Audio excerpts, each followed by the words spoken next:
Hello, everyone, and welcome back for some more Drag Race gossip, secrets, and drama. So, I'm back for another Have Your Say video where you get to vote on whether you agree with the outcome of this week's episode. And this video is for Drag Race Season 17, Episode 10. So, today we're going to be recapping the episode, going through the results of the Have Your Say poll, and I'll be talking about a little bit of light drama to do with some unaired tea that came from this week's episode to do with Lexi apparently trying to bribe Jules Sparkles. And something unrelated to Drag Race, which is Michelle Visage got accused of copying an idea from another creator. All that and more coming up in today's video, so let's get started. Also, just quickly before we start, I wanted to address something that I said in my last video that people had a problem with. So you may remember in my last Have Your Say video, I was talking about the fact that not many people were actually subscribed to my channel that are watching the videos. And I jokingly said that some of you were freeloaders for watching my videos without subscribing. And I know quite a few people said that they did not like being called freeloaders. So what I would just like to say is, I said what I said, and I would say it again. Freeloaders. But seriously, if you could just click subscribe if you're not already, it really does make a huge difference to my channel. So thank you to all of the ex-freeloaders and hopefully new freeloaders that are coming in now. Okay, so let's start by recapping the episode. So the queens come in the day after the elimination and we find out that there is a mini challenge which involves the Badunkadunk tank again. And they have a guest star, which is Joey Nolfi of Entertainment Weekly. And some of you may have heard me talk about Joey before. I've actually mentioned his articles quite a few times in my channel because of tea that's been spilled by the queens. And I kind of know Joey a little bit in the online sense. We've been DMing for quite a long time because obviously he covers Drag Race and I talk about Drag Race in my videos. And he's actually a really, really sweet guy. And I'm definitely not jealous at all that he literally has the best job in the world, that he gets to interview drag queens and then gets to go on Drag Race and dunk queens. I'm obviously not jealous in any way, shape, or form. Oh, you're a liar. You're just a liar. You always were. But he's actually a really sweet guy, and it was really cool to see him on here and be like, oh, I kind of know this person. And it was really cool that they had someone else come on Drag Race. And so then Michelle does this thing where she gets her own back and gets to dunk all of the queens. And I just thought that was a really fun little mini challenge where obviously they were going to dunk everyone, but I thought that was just really funny. So after the dunking has happened, post-dunk, we find out that the main challenge for this week is the Villains Roast.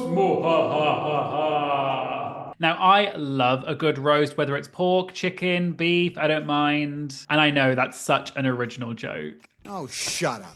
But seriously, I actually do love the comedy roast. I love watching the comedy roast on Comedy Central, but the roasts on Drag Race are often one of my favorite challenges. I know obviously some people say, it's the same material recycled over and over again. I mean, that's literally the definition of my channel, so maybe that's why I like it. And we find out that because Jules won last week, she gets to decide the running order, which creates so much drama for the rest of this episode. So let's just first touch on some of the drama and the running order first before we get into the actual performances. Personally, I've said this before, I don't think that the running order makes a difference at all. I think if you're funny regardless of where you are, and it doesn't really matter. I think opening and closing the show maybe can have an effect, but even if you have a bad opening and a bad closing, if you're in the middle, you're still going to do well if you're good. So I do think a lot of this drama was very much over the top. We saw that two people in particular were really not happy with Jules's order, which was Arietti and Lexi. Arietti because Jules put her after her, almost trying to make Jules look better because she thought Arietti was going to do badly. And then Lexi asked for last place and then got annoyed that she got last place because Susie was before her. Now, with Lexi, I was very surprised that she reacted so much because she got what she wanted, but she just didn't like that Susie was before her. I actually, like I said, don't think it matters where you're placed and who's before you or after you. Once your set is finished, it doesn't really matter. Lexi literally got the position she asked for, so I was very surprised. I do think she overreacted a lot.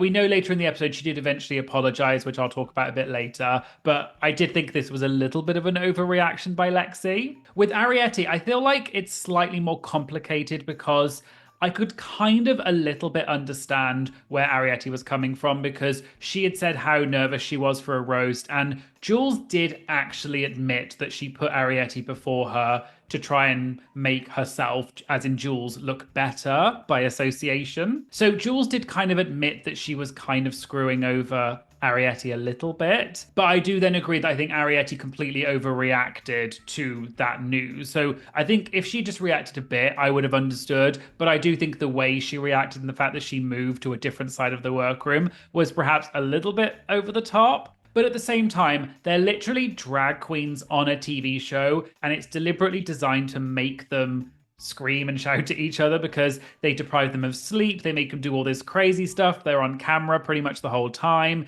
They limit who can talk to who at what time because they want everything to happen on camera. So I think we do need to remember this is literally a planned reality show that is designed to make the people fight for our entertainment. So let's not obviously over analyze and things. We can just enjoy it and not send the queens hate. As I've said multiple times, no hate. It's not okay. This is just fun drama. And I'm kind of glad that we're getting some drama because it makes for an interesting show. But let's not make the queens regret being honest and shady, because if people react too much and send hate, they're not going to be like this in future seasons. So overall, really fabulous drama even before the roast starts. And I was actually kind of annoyed that the roast started. I kind of wanted to see a bit more of the drama. But anyway, let's actually get into the roast because that is the main part of this episode. So the three guest stars who are the villains of this particular roast are Mistress Isabel Brooks, Plain Jane, and Candy Muse. Okay, so let's dive in. So the first queen up was Anya Nerve. I thought Anya was a great choice to open this roast because she has such amazing energy. We saw that in the RDR live when she was the presenter.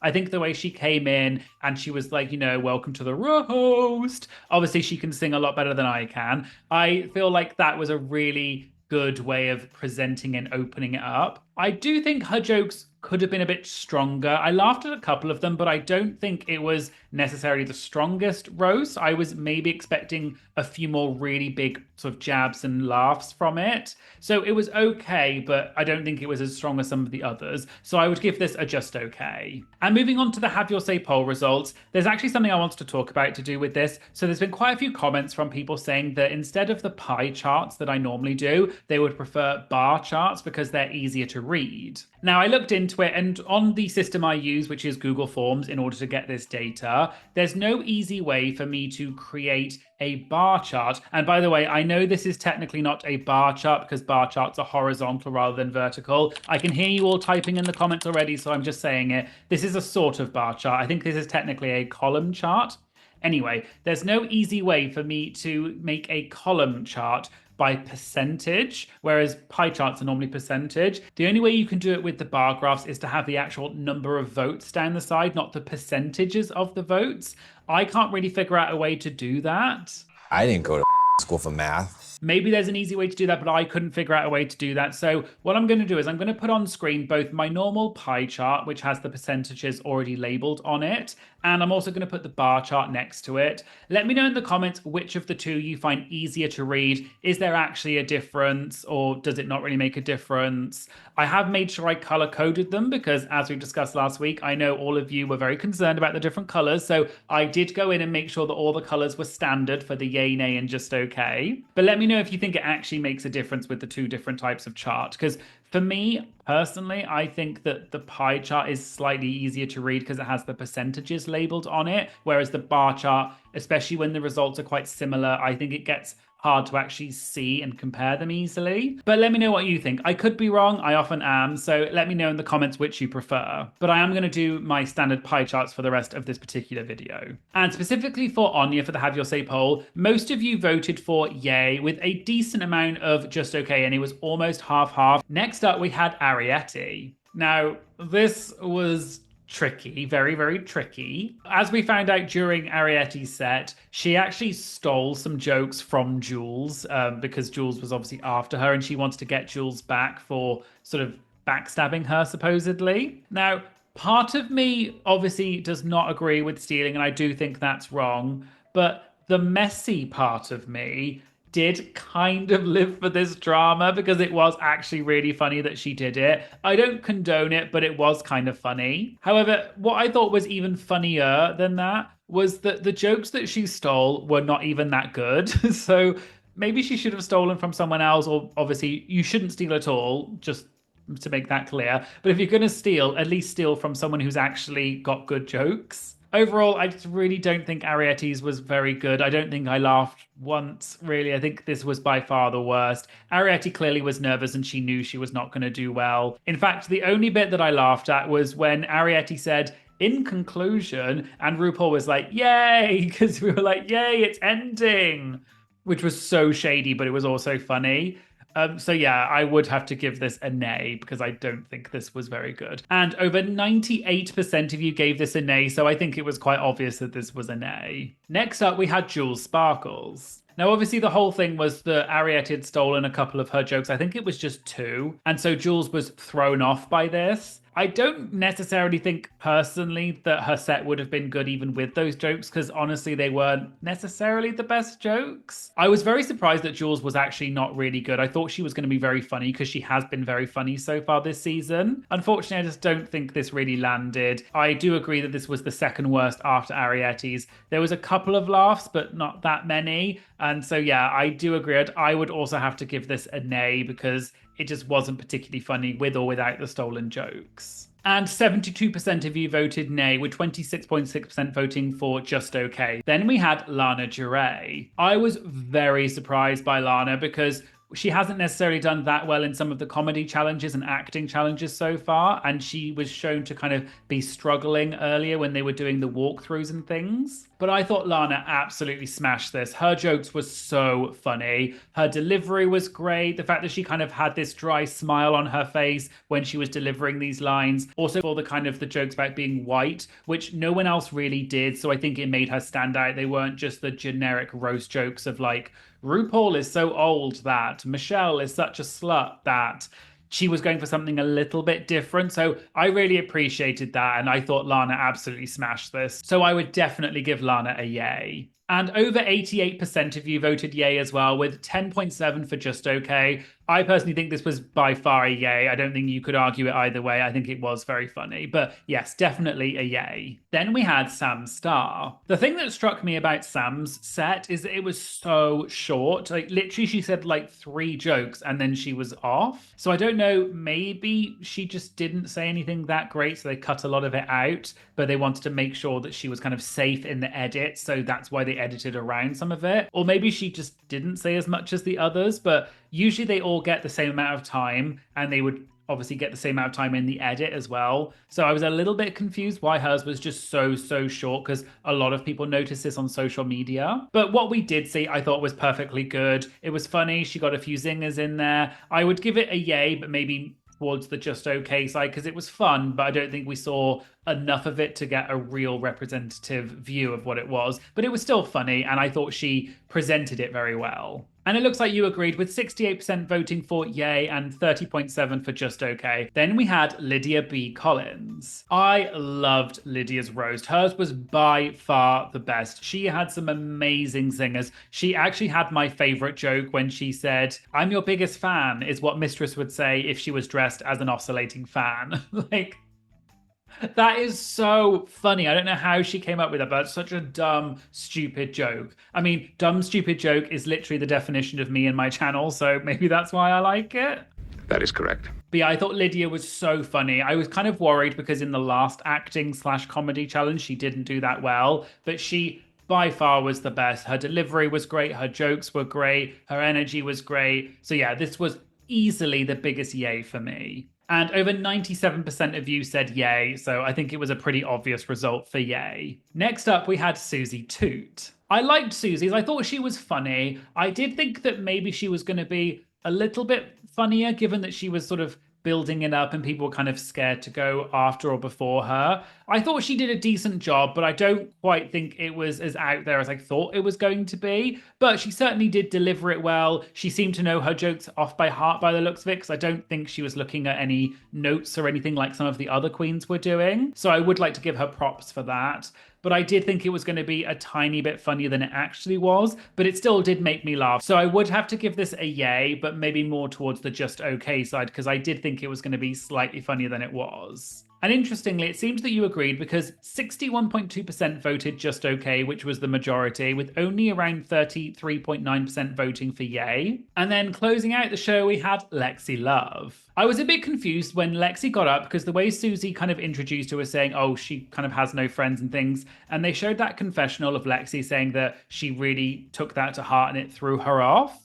So I don't know if maybe that's what it was, but yeah, Lexi was not as funny as I thought she was going to be. She did have a couple of laughs in there, but for the most part, I didn't think it was the best. I think it was arguably maybe the third worst of all of them after Ariete and Jules. So I was expecting maybe bigger things. So I would have to give this a just okay maybe, because I did laugh a few times, but it would be more towards the nay side than the yay side. And you actually voted more for nay with 57.5%. So the majority did vote for nay, but then a decent amount with 40.3% voted for just okay. Okay, so then I asked who gets the slay in the roast, as in who had the best performance, and 77.5% voted for Lydia B. Collins, 14.7% for Lana, and then 4% for Sam Star, with Anya Nerve getting 2.4%. And I would have to agree, for me, Lydia was by far the biggest slay of the roast. Her jokes were amazing. She really delivered it well. It was kind of unexpected given that she's not necessarily known as a comedy queen. But yeah, I absolutely love Lydia. She was by far the slay for me. It wasn't even close. She was by far the best. Okay, so let's move on to the runway for this episode. And the category was Who Wears Short Shorts? Now, this category does have personal meaning for me because as someone who lives in Australia now, and it is summer at the moment, so it is literally 100,000,000 degrees in this room at the moment, I do have my air conditioning going, which hopefully you can't hear. If you can hear it, then tough luck, I'm afraid, because otherwise I will literally die. But I'm wearing short shorts right now. I won't show you on camera because I think all of you deserve to keep down your last meal. No, Megan, no! No! Look away! But needless to say, I do love a good short moment, so I was very much looking forward to this runway. So first up, we had Anya Nerve. I really enjoyed this look. I thought it was very interesting concept, the fact that it was a wedgie with the denim and everything. It was quite an interesting way of doing short shorts because it's like having shorts but pulling them right up. I also really liked the hair with it. I thought it made a statement against the blue of the denim, and the only thing I remember from art class, which is not very much, is that blue and orange are complementary colors. But I personally did really enjoy this on Anya, so I would give this a yay. And interestingly, you voted 45.5% for only just okay, with only 39% voting for yay. Next up, we had Ariete. I really enjoyed this look. Ariete, regardless of whether she's good at roasting or not, she's certainly good at the runway. I loved this outfit. I thought it looked really expensive, really well made. It was definitely giving short shorts, so it definitely fit the brief as well. I also thought just all of the details were there. The fact that she later on said that she glued that piece to her face just shows the commitment that she has to the looks. So I would definitely give this a yay. I loved the color, I loved the style, I loved the way she presented it. Everything was great. And you voted 53% for yay, and surprisingly, 35% for just okay. Next up, we had Jules Sparkles. Now, we know Michelle is over the Marie Antoinette-ness of it all.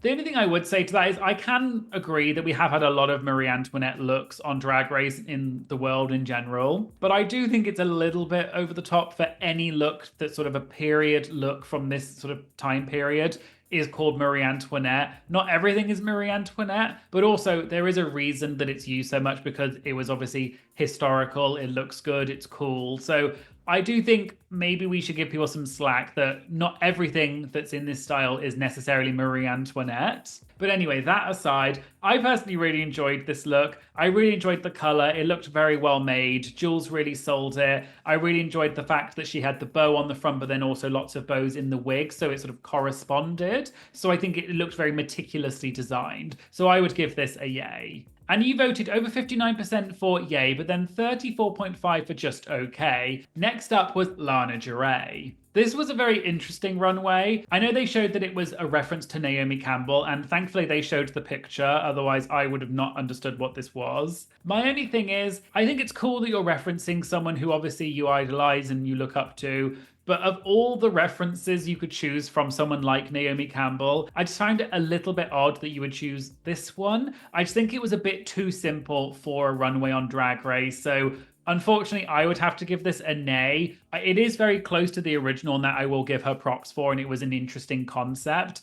but it's just, for me, a bit too simple for the runway. And it seemed like you agreed with 59% saying nay and then around 31% saying just okay. So it seems that most of you put it more towards the nay side as well. Next up, we had Sam Star. I really enjoyed this look because I thought it was taking elements of, sports and things that aren't typically sort of associated with gay people, which is kind of what Sam was saying, and kind of turning it into something fabulous. So it's very kind of self-referential. I really enjoyed that. And the fact that it looked very meticulously done, the coordination was great. The makeup really worked with it. I definitely got straight away what the concept was, and it definitely lent itself to the concept of short shorts. So I would definitely give this a yay. Interestingly, it was almost half-half between yay and just okay. Personally, I would have given this a yay, but maybe people thought that it wasn't great. I don't know. Then we had Lydia B. Collins. Now, if you've watched my Roscoe's for this week, you'll know that this was not Lydia's first choice. She actually had a different outfit, but apparently it was too revealing and she thought that she wouldn't be able to lip sync in it because she thought she was going to be in the bottom this week. Maybe before the challenge happened, I guess. I'm not sure if it was my favorite. I think it's a cool outfit, but I'm not sure if it necessarily fits the brief of short shorts.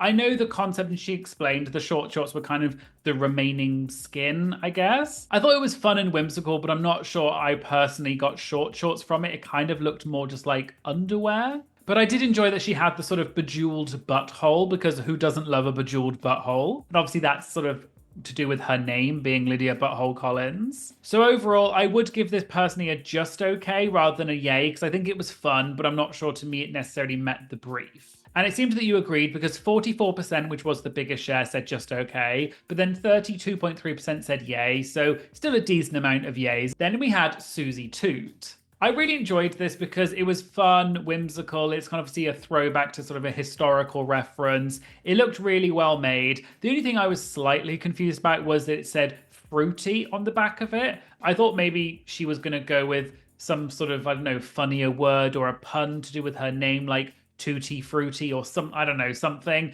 Maybe there's a reference that I'm not getting to do with fruity. I know obviously it was fruity because like gay and whatever, but yeah, that was the only thing I was slightly confused about. Other than that, loved the look, loved the makeup, really fun. I would definitely give that a yay. Interestingly, you only gave this a just okay, with around 44% of you voting for just okay and only 36% for yay. And then finally, we had Lexi Love. I loved, pun intended, this look. She obviously talked about the story behind it, that her drag family all sort of bejeweled and bedazzled and made part of this outfit. So that's a really cool backstory to have. But not just that, it is actually a fabulous look. She's showing off her body, which is amazing. It's always on point. But it also did give the short shorts vibe because she was literally wearing short shorts. So I would definitely give this a yay. And in terms of who gets the slay for the runway, as in the best runway, this one was really, really close. Normally there's one person who gets the majority of the votes, but this time it was really split. So Lexi Love did technically come out on top with 24.9%.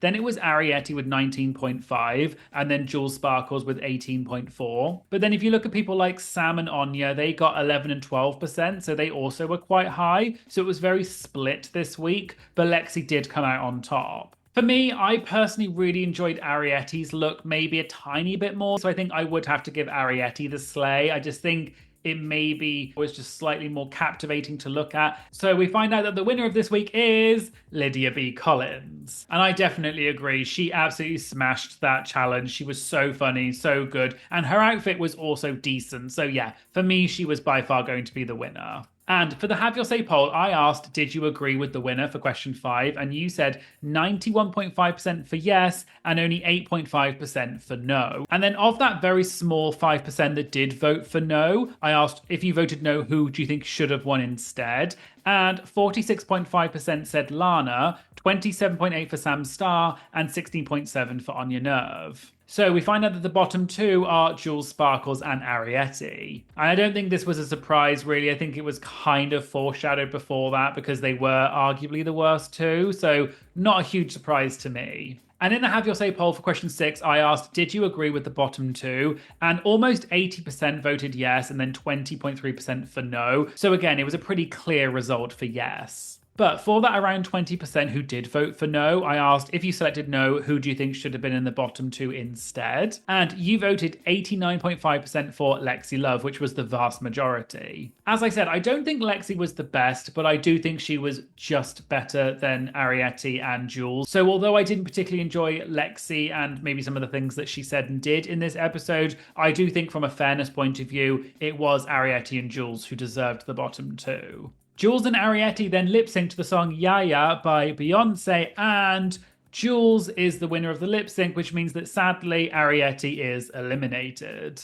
And I asked you in the Have Your Say poll who won the lip sync in your opinion, and you said Jules Sparkles with over 90% and then Ariete only got 9.6%. I would have to agree. I do think Jules captured the essence of the song better. I actually think it was a pretty decent lip sync and they both did a good job. But also I think Jules, with the storyline of obviously the fact that her and Ariete had problems this episode, it obviously heightened the lip sync and made it more dramatic, which we all love. But I do think that Jules ultimately did win the lip sync. So then moving on to question 8, which was who do you want to win the season? It was 36.1% for Anya Nerve, 18.1% for Jules Sparkles, 13.6% for Lexi Love, and then Lydia with 11.1%. And then question 9, which is similar, is who do you think will win the season? And interestingly, Anya Nerve got by far the biggest percentage in this one with over 65%. And then it was Lexi Love with 12.8% and Sam Star with 11.5%. What I think is interesting is with the question of who do you want to win, that has fluctuated so much, and it does fluctuate depending on who wins that particular challenge. First of all, it was Lexi, then it was Anya, then Susie came up, and now it's kind of back to Anya, but only just. Anya only got 36%, which was the biggest, but it wasn't as big a gap as we've had in previous weeks. Interesting that Lydia got 11% of the vote because she's only actually won this one episode, but because she did, I don't know if it's sort of recency bias, it's called. Check me out using a cool word.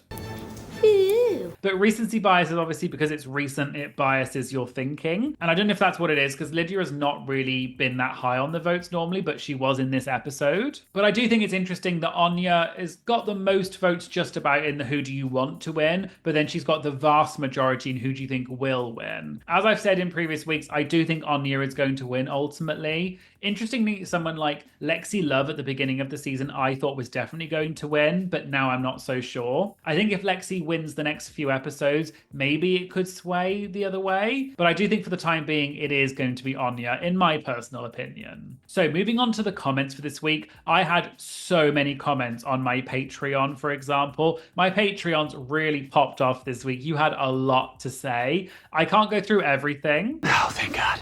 But I will just kind of go through some of the highlights of some of the things. So for example, my Patreon Jessica said, oh boy, this and Untucked was spicy. And just to talk about Untucked quickly, for those of you who have not watched it, because as they say, if you're not watching Untucked, you're only getting half the story. Or these days, it's more like, if you're not watching Untucked, you might miss a tiny bit of context. For the most part, though, it's kind of boring.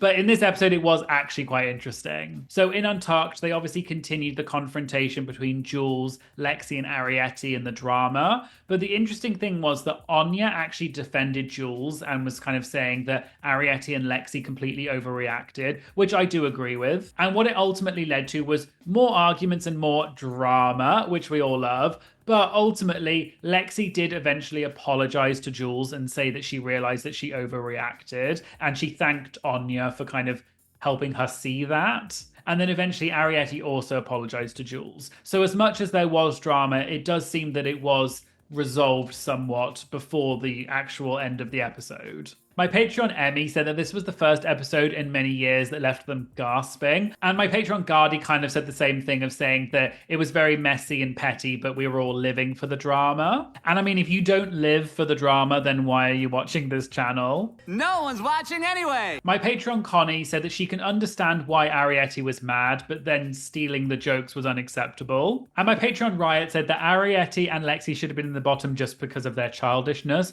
And also Riot said that they wouldn't have been able to be as calm as Jules was when they found out their jokes were stolen. If you've watched my Roscoe's recap for this week, which if you haven't, then why the heck not? Go and watch it now. I'll wait.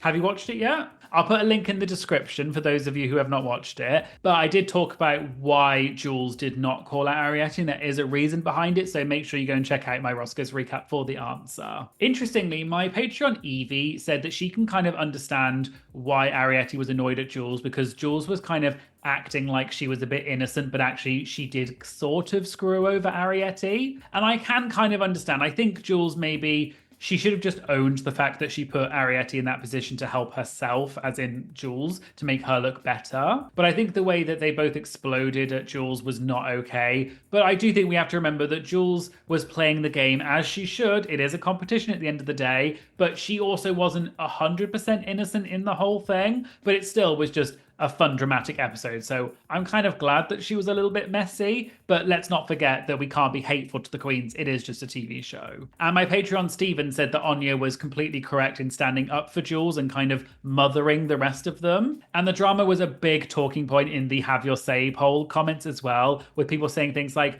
the drama, honey. This episode alone deserves an Emmy, which I agree with. Someone else said, in my opinion, this was the roughest Drag Race roast in history. Now, I kind of mentioned this earlier that this was not my favorite roast. I'm not sure I'd say it was rough, but it certainly wasn't the best roast. But let me know in the comments what you think. What's your favorite roast in Drag Race history, and where does this fall in that ranking? And then one of the comments was agreeing with what someone had said earlier, which was saying that Anya was kind of like the Miss Congeniality and she was really schooling the children. And I agree, because Anya was definitely kind of the queen of Untucked this week. Also, thank you so much for all of the lovely comments I got in my Have Your Say poll. I did show one of them earlier, which had one of my favorite lines, which was, love the videos, Matt. I'm a big oscillating fan, which is my favorite joke from Lydia from the Rose. So thank you so much to all of the lovely, lovely comments. I really do appreciate them. Okay, so let's move on to a little bit of light drama this week to do with, apparently, Lexi tried to bribe Jules Sparkles. Okay, so this tea comes courtesy of Amanda from the Pressed Conference. So Amanda is affiliated with a bar called Tribe in Nashville, and Jules Sparkles was the guest there at a viewing party this week.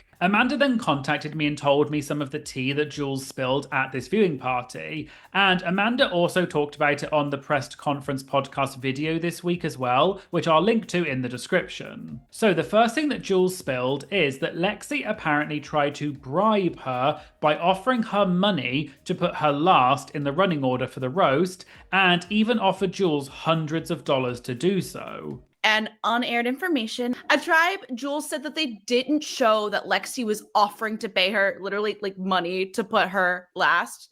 Jules said in her words, I will give you $100, $200 to put me at the end. And then she kept going, $300, $400. So Lexi was very, very particular. She wanted to go last. Another bit of tea that Jules spilled is that apparently Susie Toot did a whole bit during her roast set where she compared each of the judges to characters from The Wizard of Oz, but it apparently was not that funny and it didn't land, and it looks like this was just cut from the episode. And interestingly, the other guest on the Pressed Conference podcast, which is Black Boy, said that he was at a different viewing party and Susie was the guest at that viewing party, and Susie also told the same story. So this has been confirmed by two different people, but I just thought this was an interesting bit of tea about Susie's unaired jokes that apparently didn't land. Another interesting thing Amanda said was that there was an unaired moment where it looked like RuPaul seemed a bit confused. So you may remember that during Lana's set, she made a joke at the end where she said that Sam Starr's family used to own Lana's family. Then when Sam Starr came up on stage, she joked that Lana was an old family friend.